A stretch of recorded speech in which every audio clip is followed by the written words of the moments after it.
Take this job and shove it.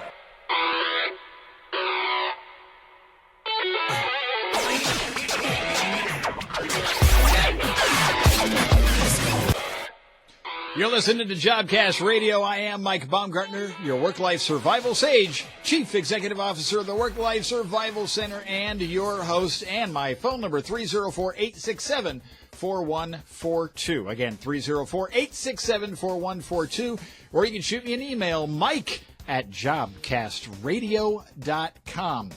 So, again, the unemployment rate, 8.8%. That's the theme of our particular show that we've been doing today. All the things that have been going on. How do you survive? How do you get back to work? But another thing that, job searchers, I'm still getting lots and lots of emails saying, Mike, I can't get my resume done. Can you help me out? Can you just start writing my resume for me and I'll just kind of fill it in? And of course, I'd love to do that for all of you, but I need to pay the bills, and writing your resume for free isn't going to happen. You want your resume written for free, go to helpmyresume.org and they'll get it done for you. However, nobody writes a resume for you better than you.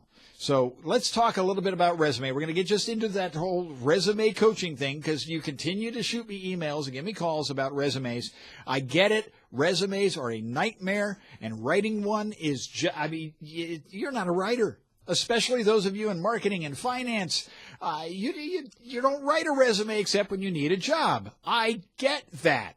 I do them all the time because that's my job. That's what I do. I write resumes. I deal in human resources. I deal with employees and hiring and firing and all that other kind of stuff. Resumes for me, dirt easy. For you, not so much. Now, look, the hardest part of writing a resume is getting started. So let's just take a couple of just basics on resume basics on how to get started working on your resume. Number one, sit down in front of your computer and start, and you can do this on paper if you want, that's fine, whichever, and just start writing. Don't worry about format. Do not worry about things. Just just bullet point your life and write down as much facts as you can.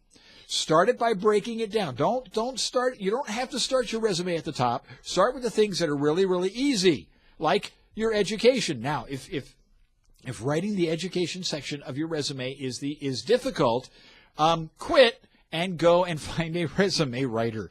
Okay? So if you can't write down what college you went to, what your degree was, what your GPA was, and honestly, I wouldn't put your GPA on your resume. If they ask, you can tell them. Just tell them where you went, what your degree was, and where the school is, and what state the school was in, and what your major was. That's fine. Write it down. Now, just a couple of key things. If your major was like baking, and you're a finance guy, and you have a bachelor's in baking or insect development, just write down that you have a bachelor's degree from whatever your university. If they ask you what your major is, then they care, and you can tell them. I have a bachelor's degree in theater. Okay, there's a license not to work. Okay, when I was looking for a job, I had bachelor's degree, Florida International University. Ta-da! That's all I needed. If somebody wanted to know what that major was, I was more than happy to tell them. Again, your resume is a marketing piece. It's not a catalog, but you have to start with a catalog. So write down and write a lot. It is far easier to shrink your resume down than it is to expand it.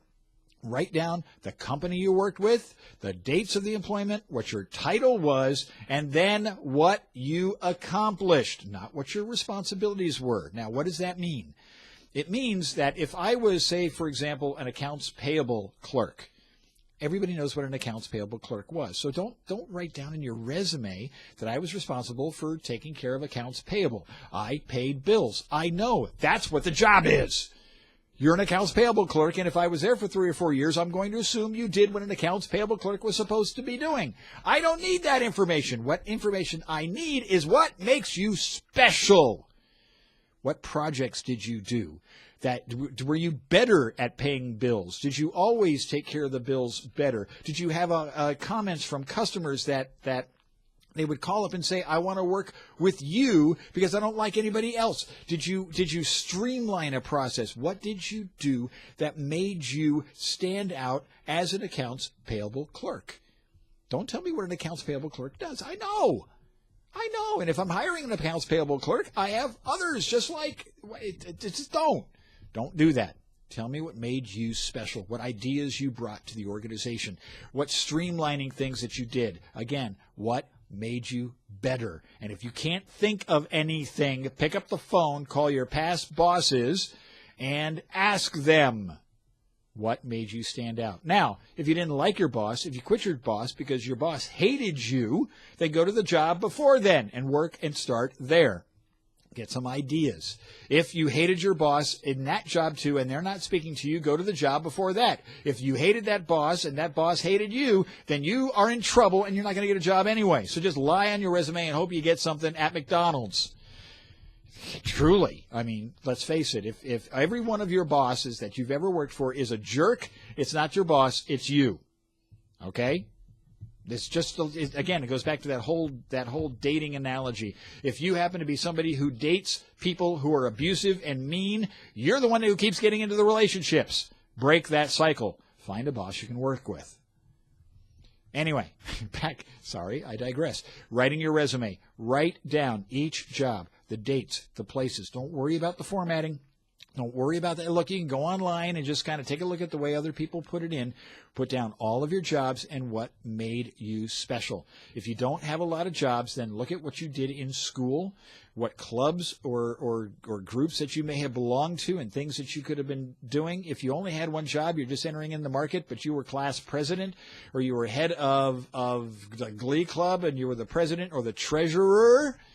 Again, things that highlight your business skills. Write them all down.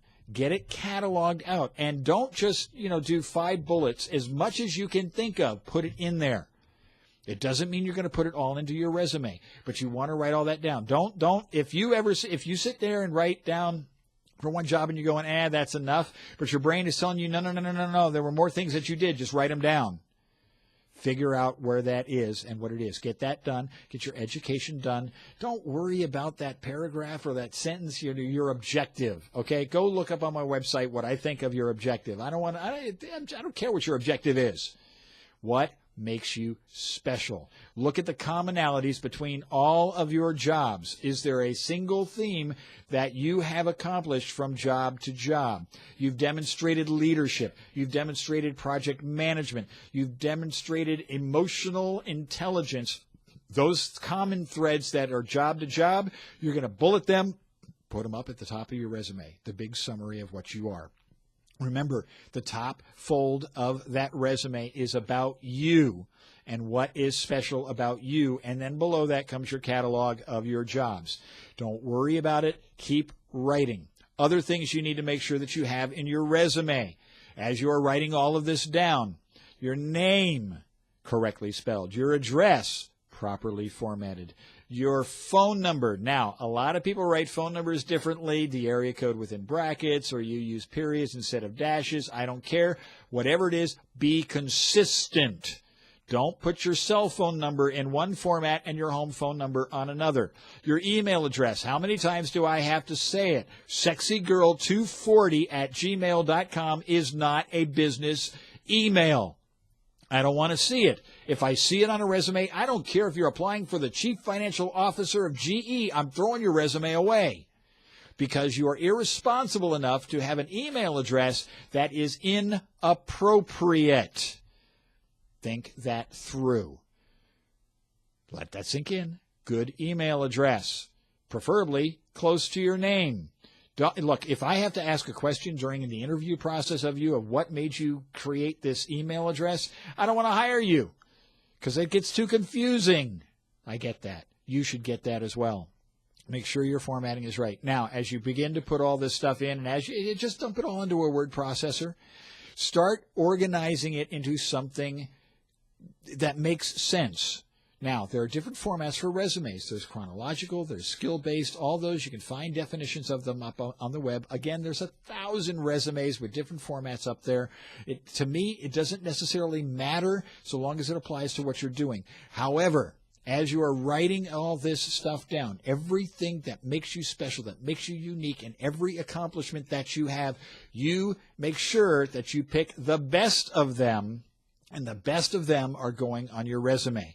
Do not include everything. Do not include things that make no sense to your resume. If you used to be a DJ at WTPX Tropics 106.7 and you're applying for the Vice President of Human Resources, don't put that on your resume because it has nothing to do with it. If you used to work at a fast food joint and you're 30 years in your career, you don't need it. Don't do it. Think about applying for the job and focusing on it. Now, you may have 5, 6, 7 different types of resumes. That's okay. But you got to start writing. If you've got writer's block, who cares? Just start jotting it down and then start organizing it and then give me a call.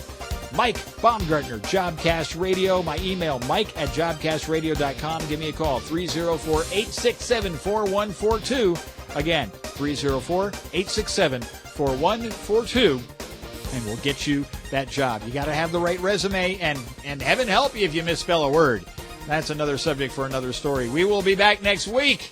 Take care. Again, feel free to reach out to me, jobcastradio.com. Take this job and shut it.